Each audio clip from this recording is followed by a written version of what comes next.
Heart blockage हो, cataract हो, glaucoma हो, किडनी स्टोन हो, गॉल ब्लैडर स्टोन हो, समय आ गया है अपना सर्जन खुद बनने का, क्योंकि हॉस्पिटल के दरवाजे आपके लिए बंद हो चुके हैं। तो क्या हम हाथ पे हाथ रख के इंतज़ार करें कब वो दरवाज़ा दोबारा खुलेगा, या फिर कहीं ऐसा ना हो तब तक वो पेशेंट की सांसें ही बंद हो जाए? क्या हम इसके बियॉन्ड भी कुछ कर सकते हैं? द आंसर इज़ यस, हम कर सकते हैं, बहुत कुछ कर सकते हैं, बहुत अच्छा कुछ कर सकते हैं। लेकिन आगे बढ़ने से पहले मैं एक अपडेट देना चाहूँगा अपने व्यूअर्स को। आपको तो पता ही है, पिछले 2 महीने से ज़्यादा वक्त हो गए मैं लगातार पेशेंट मांग रहा हूँ, कोरोना के पेशेंट जिन्हें मैं 3 स्टेप डाइट से ठीक करना चाहता हूँ। फाइनली मैं आपको बताना चाहूँगा कि मुझे कोरोना के पेशेंट मिल गए हैं, लेकिन भारत से नहीं, भारत की सरकार से नहीं, किसी और देश से। इसीलिए कॉन्फिडेंशियलिटी की वजह से इससे आगे मैं फ़िलहाल और डिटेल नहीं दे पाऊँगा। तो बात करते हैं आज के टॉपिक की, how to become your own surgeon. सबसे पहले मैं बात करता हूँ हार्ट ब्लॉकेज, यानी कि कोरोनरी आर्टरी डिजीज़। इसका मतलब ये है कि वो ब्लड वेसल जो ब्लड सप्लाई करता है हार्ट के मसल को, उस ब्लड वेसल में कभी कभी ब्लॉकेज आ जाता है जिससे ब्लड फ्लो ठीक से नहीं हो पाता। इसीलिए ऐसे पेशेंट जब वो दौड़ते हैं या सीढ़ियाँ चढ़ते हैं या फिर हैवी कुछ उठाते हैं तो उनको दर्द होने लगता है, एंजाइना होता है, डिस्कम्फर्ट होता है। ऐसे में डॉक्टर बोलते हैं एंजियोप्लास्टी करा लो, बाईपास सर्जरी करा लो। लेकिन एक तीसरा इंटरवेंशन भी है जिसका नाम है नेचुरल बाईपास।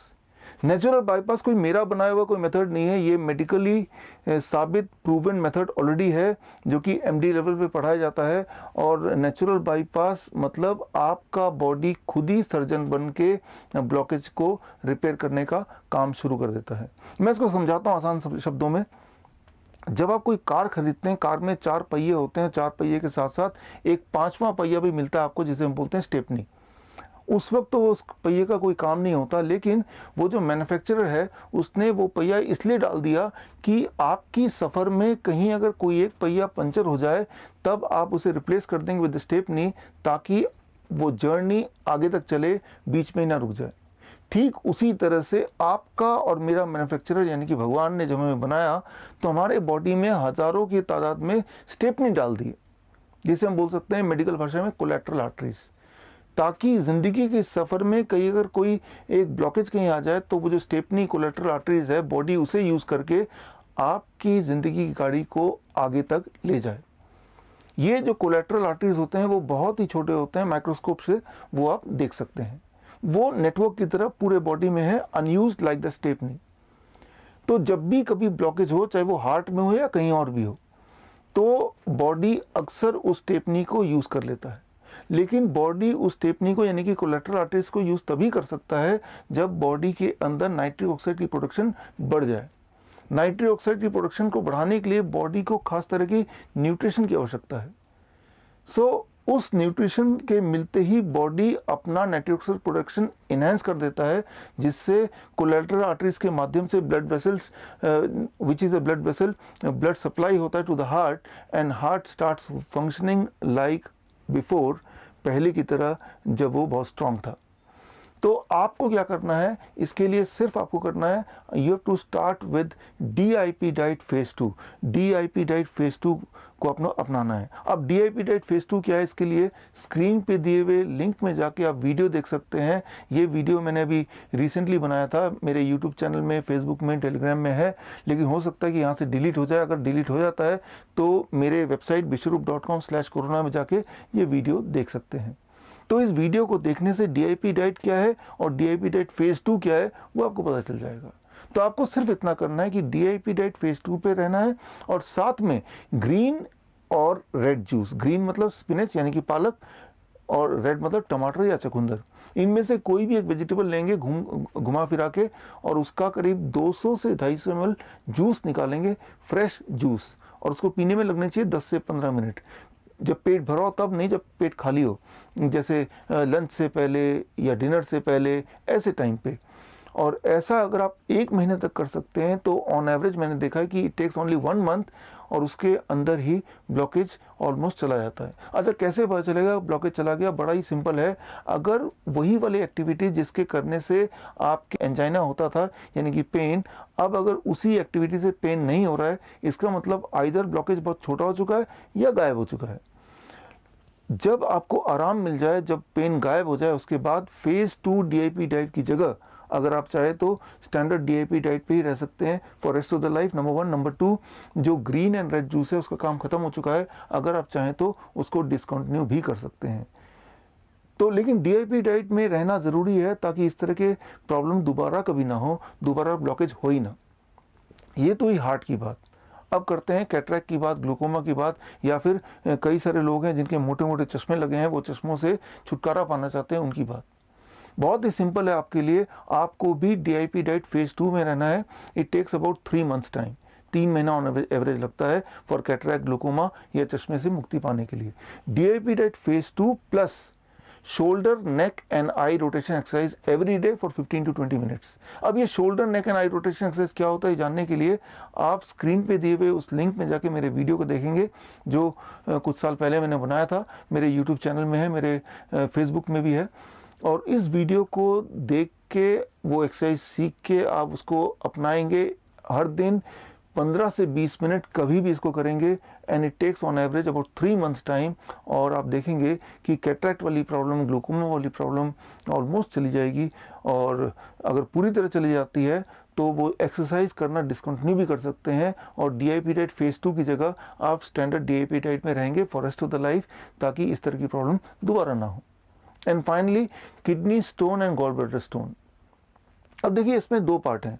एक तो है एक्यूट, मतलब अचानक से पेन आना, मतलब स्टोन अटैक। तो एक्यूट में सिम्टोमेटिक रिलीफ बड़ा इंपॉर्टेंट है। सिम्टोमेटिक रिलीफ के लिए, पेन मैनेजमेंट के लिए फिर उसी वीडियो को मैं रेफर करूंगा, जो वीडियो मैंने थोड़ी देर पहले बताया था। उस वीडियो में जाके पेन मैनेजमेंट कैसे करना वो सीखना आपको। उससे इमीडिएट रिलीफ तो पेशेंट को मिल जाएगा, लेकिन अब इंपॉर्टेंट बात है वो स्टोन को डिसॉल्व करना।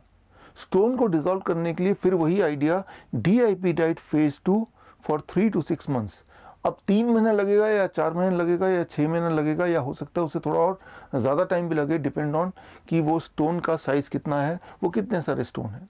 लेकिन एक इम्पॉर्टेंट बात यह है कि डीआईपी डाइट फेज़ 2 स्टार्ट करते ही आप देखेंगे कि विद इन फ्यू डेज अब जो फ्रीक्वेंसी ऑफ अटैक कम हो जाएगा और जो पेन की इंटेंसिटी वो भी कम हो जाएगी।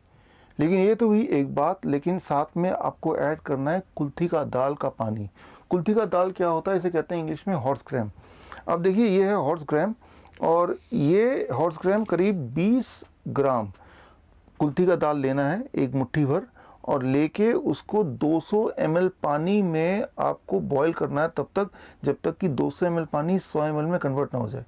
और वो जो 100 ml है उसे छान लेना है वो पानी को, और उसका आधा पानी यानी कि 50 ml पानी आपको लेना है ब्रेकफास्ट से पहले खाली पेट में, और आधा लेना है 50 ml जो बचा हुआ है वो डिनर से पहले।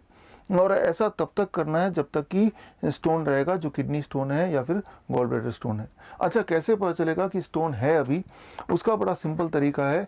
अगर लगातार 1 महीने तक पेन नहीं हो रहा है, कोई डिस्कम्फर्ट नहीं है, तो इसका मतलब ये है कि स्टोन या तो पूरी तरह डिसॉल्व हो गया है या बहुत ही छोटा हो गया है। और ऐसे केस में आप क्या कर सकते हैं, ये कुल्थी का दाल का पानी यानी कि हॉर्स ग्राम का जो पानी है, बॉइल्ड वाटर, बॉईल करने के बाद का जो पानी है, उसको आप डिसकंटिन्यू कर सकते हैं। लेकिन फेज़ 2 वाले डाइट को 1 महीना और चलाइए, और 1 महीने और चलाने के बाद भी कोई दर्द नहीं है, इसका मतलब श्योर हो गया कि वो स्टोन इज़ ऑलमोस्ट गॉन। अब आप चाहे तो स्टैंडर्ड डीआईपी डाइट, तो बेसिक डीआईपी डाइट पे रह सकते हैं for rest of your life, ताकि दोबारा से स्टोन बने ही ना। मैं उम्मीद करता हूं कि ये मेथड आप पे काम करेंगे। जैसे इस मेथड ने हज़ारों और पेशेंट को ठीक किया है, आपको भी लाभ मिलेगा।